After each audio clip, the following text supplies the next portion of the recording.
If you want to generate images in Perplexity AI, here's a step-by-step guide on how to do it.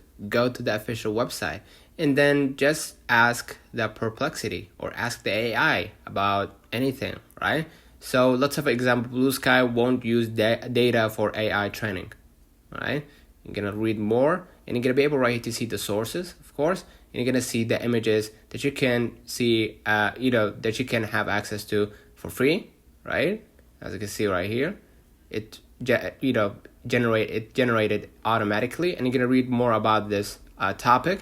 And if you want to generate images, just go ahead and click right here, generate image, and you're gonna sign up with your own account, and you're gonna upgrade to a premium in order to generate images on Perplexity based off your demand. So let me know in the comments if this video helped you. Don't forget to like and subscribe, and thank you for watching.